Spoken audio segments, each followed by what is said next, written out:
Shri Krishna tells Arjun, I'll declare to you in full this wisdom together with knowledge, together with science. Cross out knowledge, put science. I'll declare to you this wisdom together with science, by knowing which there shall remain nothing more here left to be known. The topic of this class. Finally, the word idam is used. The word idam, which is the first word of the second line, shows it means this. When you use the word this, it shows a nearness in that wisdom that Shri Krishna is about to declare. It shows that it's not from somewhere outside, not a stranger, not foreign, and not like a flower out of the sky. This knowledge is as clear as a fruit in one's hands. You can only say this when it's handy and near to you. Only when you reach this state can you say this. Otherwise, Shri Krishna would have said that wisdom. No, Shri Krishna says this wisdom. Shri Krishna is therefore saying that this wisdom is ready with him, and also saying that he's declaring this wisdom together with science. Shri Krishna, if you look at it, it says that this wisdom is full, total and complete. Shri Krishna therefore says 4 things about the wisdom that he's about to declare. What are these 4 things? Go right from the beginning. It's this wisdom. Next one, meaning it's near to us. Next, you're going to declare it's in full. Second, total. Yes, full, total. Third, it will be declared with science. And fourth, after knowing which there shall be nothing more left to be known here in this world. In the first 2 verses of the 7th chapter, Shri Krishna has said 3 main things about this wisdom. The first is, this wisdom is doubtless. Second, it is complete, full and total. And third, after hearing this wisdom, there shall remain nothing more left to be known here in this world. Shri Krishna said in this last verse that this wisdom is total, and in this verse he says that after hearing this wisdom, there shall remain nothing more left to be known in this world, and therefore he is giving greater weight and emphasis on what he said in the last verse.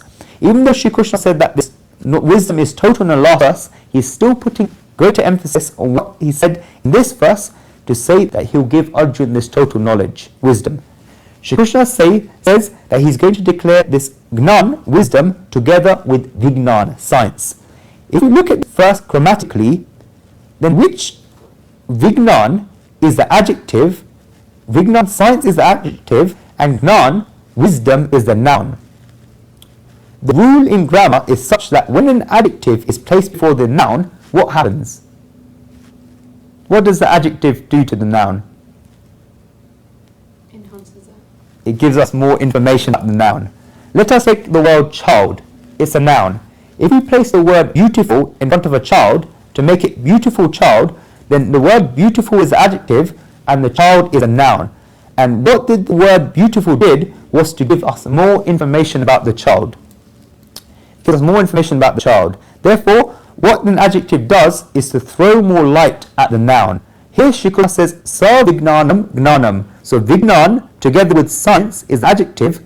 Gnan, wisdom, is a noun. And therefore, Shri Krishna is saying that this is wisdom with science. This is wisdom with science. And it always happens that the noun is great and the adjective is limited. The adjective is always limited. Though it throws more information on a subject to be described, if there is no noun, then the adjective has no meaning. For example, you take out the word beautiful from the phrase beautiful child, then beautiful is an adjective, and if you just say it on its own, then it has no meaning. Just say beautiful. But what does the word beautiful mean on its own? You can have a beautiful child, a beautiful man, a beautiful girl, a beautiful flower, beautiful cooking, and the word beautiful describes the noun. If the adjective beautiful is just on its own without a noun, then it doesn't mean anything. What information does this give? Science on its own is incomplete without wisdom. Science on its own is incomplete without dharma. This is because science will give you the principles, but what meaning do these principles have?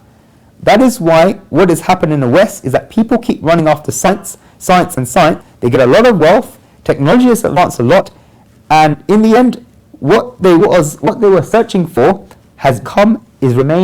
was peace. That search has remained incomplete.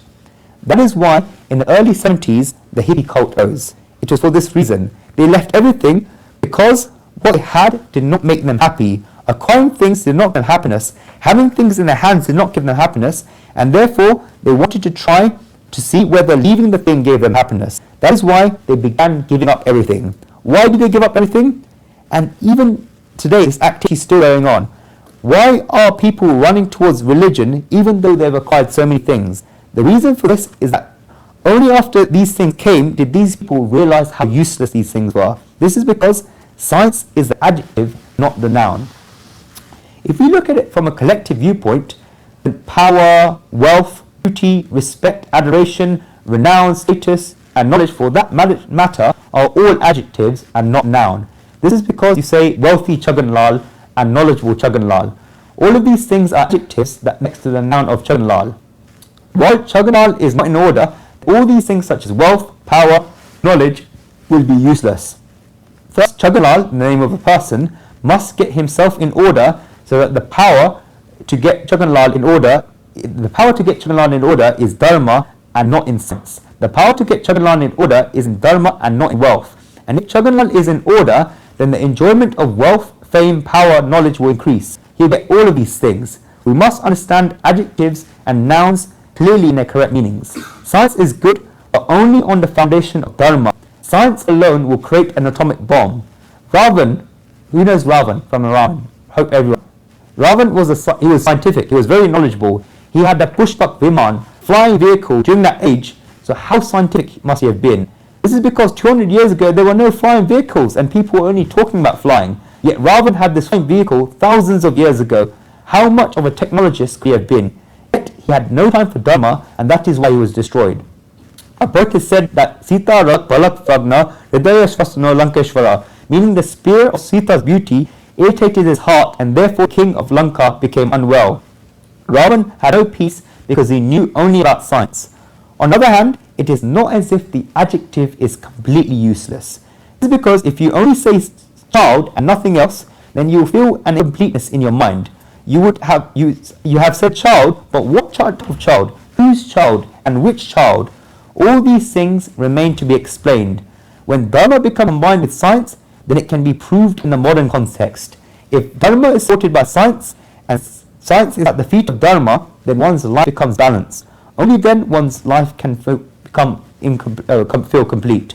According to the view of Gita, wisdom is knowing that the material world comes from God and that God is everything, and science is experience that everything that has been made is God and there is nothing in the world but God. Science is the adjective of wisdom. This is the second perspective that has given prominence to science. The great saints and religious teachers have said this about science. It therefore depends on the terminology that you use regarding wisdom and science. Those who give science prominence say that wisdom is just information, whereas science is understanding and experience. Shri Krishna tells Arjun that he will explain both of these to Arjun. Shri Krishna also says that he will reveal the total wisdom, after knowing which there will remain nothing left to be known. In this commentary of Gita, Srimad Adi Shankaracharya has defined Savijnanam as Rahasya Sahi, meaning with a secret. This is because the supreme truth is something that cannot be said. Religion makes efforts to explain and enunciate the supreme truth. Out of the many prevalent ways by religions of the world to explain the supreme truth, Krishna's way is especially unique. If the Gita is one of the most respected scriptures in the world, then there is only one reason for this, because of its technique. What has happened in the world is that whenever someone has tried to attain truth, then they've said that only I have the truth and only what I am saying is the truth. Until now it is fine, but then they go ahead and say that everyone else is not truth. As a result, religious arguments, conflicts and wars took place. These people said that only that which we do is right and everything else is not right. What Shri Krishna is saying here is that nobody is wrong. That is why Shri Krishna has explained the path of karma, path of action, is now explaining the path of bhakti, devotion, and will later explain the path of jnana, wisdom. Shri Krishna also explains the qualities of vairagya, detachment. Shri Krishna is saying that you yourself should search for who you are. If you are a person on the path of karma action, then no matter how much people talk to you about wisdom, it will not work for you. If you are a person on the path of wisdom, then no matter how much inspiration people give you about karma actions, this will not work. If you are a person on the path of bhakti devotion, then when people talk about action or karma, or wisdom, then it won't work. Shri Krishna has shown us the different ways to attain the truth. That is why Shri Krishna has such a unique and great perspective. There is no shrinking of people, and that is why Shri Krishna can say that he will explain wisdom in its totality. From this perspective, Shri Krishna becomes different from philosophers. The Gita is a scripture about philosophy, but we cannot call Shri Krishna a philosopher. You cannot put Shri Krishna in the same category as Hegel, Kant or Russell. And if I were to go further, then those who have walked on the path of Shri Krishna, such as prevalent religious teachers who wrote commentaries on the Gita and our other religious scriptures, gave their own philosophies on what Shri Krishna said. Srimad Adi Shankaracharya, Vallabhacharya, Madhvacharya, Ramanacharya, Nimbacharya and many religious teachers were intellectual giants and put forward their philosophies in front of society, yet you cannot call them just philosophers. You cannot say that Srimad Adi Shankaracharya was just a philosopher. It is a fact that there has never been a philosopher like Srimad Adi Shankaracharya. All the people that study world philosophy have said that there has never been a philosopher at the level of Srimad Adi Shankaracharya of India. And Srimad Adi Shankaracharya had achieved this feat at the young age of 23. If you count all the Eastern and Western philosophers of all time that could reach the level of Srimad Adi Shankaracharya, there will be nobody. We are of the same country as Srimad Adi Shankaracharya, and we have admiration and respect towards Srimad Adi Shankaracharya, but this is what philosophers of the world say. And yet Srimad Adi Shankaracharya was not just a philosopher, because what he talked about was Sarvijnanam, with science and with a secret. A secret will always remain a little unrevealed. This is a secret. No matter how much you say, there will always be a little unrevealed. If I were to say in different words that this wisdom is something that always remains a little unrevealed. No person can say that he has become completely knowledgeable and that he knows everything. Wisdom always remains a little unrevealed. Whatever science is open. Nothing remains left unrevealed in science. This is because whatever there is in front of our eyes. There is no suspense in science. This is because there is suspense in wisdom.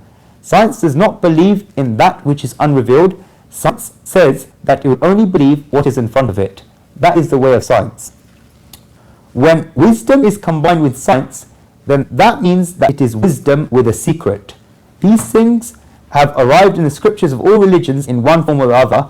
Okay, in respect of wisdom after knowing which there remains nothing left to be known, there is a very famous and beautiful story of Shwetaketu in the Upanishads, in the Chandogya Upanishad. Who has heard of Shwetaketu? Okay, with Shwetaketu, he went to study at his guru's hermitage in India. He acquired wisdom from his guru. He went back to his hometown. Shwetaketu was so high-spirited, at such a young age he acquired a lot of wisdom of God at a young age. Praises of him spread in all four directions. When Shwetaketu came back in hometown after studying at the Rishi's ashram hermitage, then the people in the town gave him a welcoming ceremony. The drums were banging and there was a lot of music. As soon as he saw his home from far, he saw his father just sitting in the front yard. Shwetaketu saw his father was sitting there, and Shwetaketu thought that because he had acquired so much knowledge, he would go there and his father would be happy and welcome him with a lot of feeling. Shwetaketu had all these expectations in his heart. Shwetaketu went slowly towards his house, and as soon as he got close to the front yard, then Shwetaketu's father saw the expression on Shwetaketu's face, got up from where he was sitting, and went back inside the house.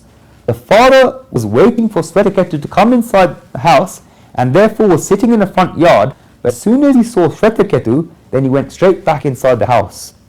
Shwetaketu went to his father and asked him, "Father, why did you do this? I've come back as such a knowledgeable person, I've acquired so much knowledge, and everyone is singing praises of me, yet you were sitting in the front yard waiting for me. I thought that you would come 5 to 10 steps towards me, but you went back inside the house." His father asked one question, just one question. "Shwetaketu, you've become very knowledgeable, and even I have heard that in society, but have you learnt that after which there is nothing left to be learnt?" Shwetaketu was very intelligent, and so he said, "Father, I don't know anything like that." And Shwetaketu had so much thirst for knowledge that he touched his father's feet and ran back to the Rishi's ashram hermitage. Why did his father go back inside the house? Because he saw the feeling on Shwetaketu as Shwetaketu was coming to the house. His father saw the egotism on Shwetaketu's face. That is why the father went back inside the house. Shwetaketu went to his Guru and asked his Guru, Guruji, why did you not teach me that after knowing which there would remain nothing left to be learnt? The Guruji said, because you did not ask me a question about it, I gave you an answer to each and every question I asked. You did not ask me such a question, and therefore I didn't give you an answer to it. Shwetaketu said, now I am asking it. Give me such wisdom, after knowing which there will remain nothing left to be learnt. What do you think his Guruji told him? What do you think? Okay, the Guruji said that there are 400 cows here, and that Shwetaketu should take them to the field to graze, and when these cows number 1,000, then Shwetaketu should come back there, should come back. Think about what the gurus and the pupils were like in ancient times. Shwetaketu was so knowledgeable, was accepted by society, and had the convocation because he was so knowledgeable, yet this guru told him to go and take those cows to graze in the fields. Shwetaketu did what he was told because one has to do what the Guruji says. Shwetaketu went alone in the jungle with the cows, and the egotism they had began to slowly reduce. Egotism only lasts while the other person is there, so when the other person is not there, that egotism is not lost. Only can one put his head up when the other person is there. Does one walk around with their head up when they're alone? If one does it, then it will look silly. There's only fun in raising one's head when the other person is there. There is no fun in raising one's head when they're alone. Shwetaketu said, now I am asking it. Give me such a wisdom after knowing which there is nothing left to be learnt. The Guruji said that there are 400 cows here. Shwetaketu should take them to the field to graze, and when those cows number 1,000, then Shwetaketu should come back there. Think about what the Gurus were like in ancient times.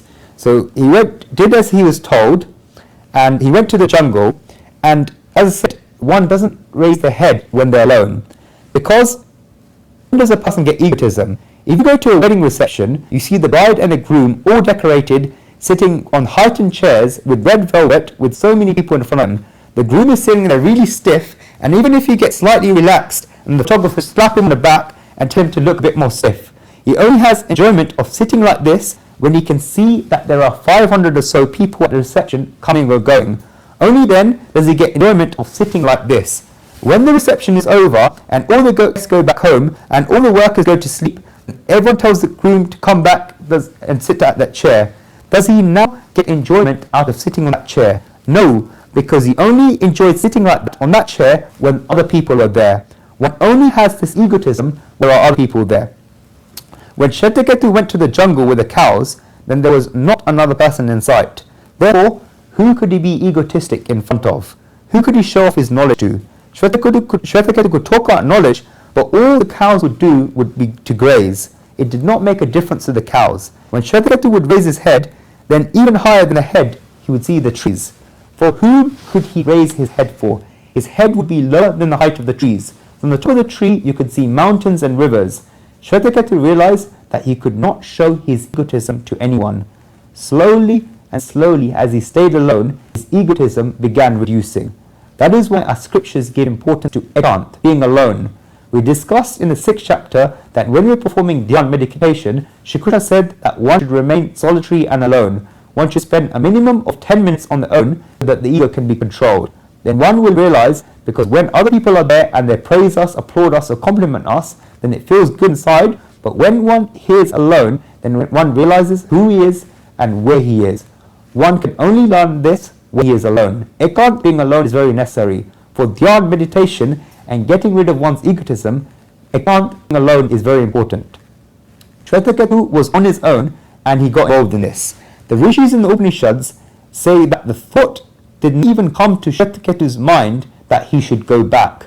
When these cows increased in number from 400 to 1,000, then these cows literally came up to Shwetaketu and gestured to him to come back, because they become 1,000 number, they should go back. Shwetaketu was totally involved. Before he was lost, but now he had found himself. He came and stood at his guru's ashram hermitage with great humility. Guruji was teaching his pupils something, and Shwetaketu stood by them with absolute silence, keeping his head down. When the Guru's discourse finished, then Guruji's eyes looked up and fell on Shwetaketu standing there. Seeing the change of expression in Shwetaketu's body and in Shwetaketu's face, Guruji became happy. because Shvetaketu's learning was complete and there was nothing remaining left to be learnt. Guruji just asked him the famous verse from the Upanishad, Tatvam asi Shvetaketu, meaning, Shvetaketu, what is the answer to the question that you asked me? Namely, that what is wisdom after gaining which there remains nothing left to be known? What answer do you think Shvetaketu gave? I know nothing. Another try? Aham Brahmasmi. Exactly. Aham Brahmasmi, the most famous verse from the Upanishads. I am Brahman. I am God. I am the same as God. The conversation was complete. Look at this conversation. It was one thing. Tattvam asi Shvetaketu. What have you learnt? Aham Brahmasmi. I am Brahman. Shvetaketu was traveling in the jungle all this time. He did not ask his guru any questions, and the guru did not give him any answers. Yet after all this time, his Guruji asked him, Tattvam asi Shvetaketu. Shvetaketu, what is the answer of the question that you asked me? Namely, what is wisdom after gaining which there remains nothing left to be learnt? Shveta told this to his Guruji that he knows and gave the answer, Aham Brahmasmi, I am Brahman. Every person has this wish that they will learn that after knowing which there is nothing left to be learnt. But this total wisdom will always have a curtain over it. Remember an event from the Buddha's life. Buddha's closest disciple was Anand. Anand was Buddha's brother, but before he became Buddha's disciple. Before Anand became Buddha's disciple, he made Buddha accept some conditions. Anand said that he had not become Buddha's disciple yet, and Buddha had not given him instructions. He also said that he was Buddha's older brother, whether Buddha regarded him so as not. Anand said that as Buddha's older brother, he had expectations from Buddha, because when they go to the Guru, Diksha, which is the initiation ceremony of the relationship of a Guru and a disciple, then Buddha would be the Guru, and Anand would be the disciple, and Anand would not be able to say anything. Therefore, so this happened, Anand asked for two conditions. Buddha asked him what the conditions were. Anand said that the two conditions were that Buddha should never be separated from Anand, and that Anand would be able to go with Buddha wherever they went, and Buddha would not be able to stop Anand. Therefore, during the majority of events from Buddha's life, Anand would always be there with him. Therefore, Anand asked for Buddha's companionship all the time. The second condition that Anand asked for was that any question Anand asked, Buddha would give him the answer, and he would not be able to say no. This was one of Buddha's rules. He would look at the character of the person before giving an answer to the question. Anybody can ask a question. If Buddha did not feel if the person had a good character, then he would not answer the question. He would keep quiet and tell them to ask later. This is because knowledge without character will not digest inside a person. The question may be big, but does the answer of the question have the character to digest the answer to that question? This is because words come easily to people, knowledge and experience does not come to them. Words come to a person and he gets egotism because he thinks that he's beginning to learn everything, and there cannot be a bigger calamity in one's life than when a person begins to start beating the drum, showing how knowledgeable he is and preaching knowledge, because he's actually acquired this knowledge before he matures. It is the greatest accident in spiritual life. It is an accident, and God does not create such accident in anyone's life. People start getting greedy that when they have even learned little knowledge, then they begin telling others and preaching about it. I'll say now that the state that religion is in at the moment is because people are preaching before they have become spiritually mature. This is because the person starts preaching to others what little he knows, and the other person does not even know this. That is why religion has confined to so many rituals. If the person only knows a little and tells that little knowledge to someone else, then the person only knows a little less than him, and when he gives that little knowledge, then he knows as much as him in the end. Anand asked these two conditions from Buddha, and Buddha accepted. Anand then once asked Buddha if he had told him everything that he knew, or if there was anything left for him to teach. There is a saying that the Guru always keeps some knowledge himself, he does not use all of it up. This is a Guru of the science of grappling, because a Guru in spirituality, in reality, is ready to give everything to his disciples. Anand asked Buddha if he had told him everything that he knew, or if there was anything left for him to teach. Buddha opened his palm and showed this to Anand. Anand asked Buddha what the meaning of this was. Buddha then closed his palm and told Anand that he had given his disciples all the wisdom that he had, but he could not say whether his disciples had gained something from it or not. Buddha said that he had not kept anything to himself, but he had not held back from giving anything, but there is a reason to believe that there's no reason to believe that just because he gave it, the other person has taken it. If I have gems and I take them out of my pockets and throw fistful of gems to everyone, then just because I threw them people does not mean that they got them, because some gems would also have fallen to the ground, and so many gems would go to these people's hands in whose hands they should not have gone. And sometimes it even happens that these gems do not even go to the hands of the people they should have gone in. Buddha said that he had given away all the wisdom he had, but he could not say whether his listeners had gained from this or had understood this. That is why the curtain that hides wisdom is not from the speaker or the giver, but from the listener or taker. The curtain always stays there because of the limitation of the student. This is because the Guru says, what the Guru says is from experience, and the student has not yet had that experience. When the student applies what he has learned from the words of the Guru and practices it in his life, the student himself can become a Guru. This is because the words of the Guru become an experience of the student.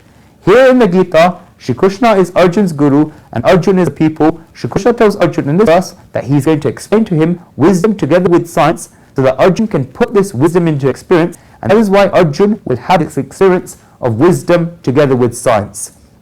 Shri Krishna tells Arjun that he will show it to him in such a way. Shri Krishna tells Arjun that this is such a wisdom, after knowing which there shall remain nothing left to be learnt. This is the wisdom that the Supreme Soul is telling. To acquire this wisdom, Shwetaketu had to take 400 cows in the jungle and had to wait until the number of cows reached 1,000. Shri Krishna will explain in the next class that wisdom, after knowing which there shall be nothing left to be learnt. We'll go to verses 3 and onwards in the next class. We'll finish on this verse. No? The next class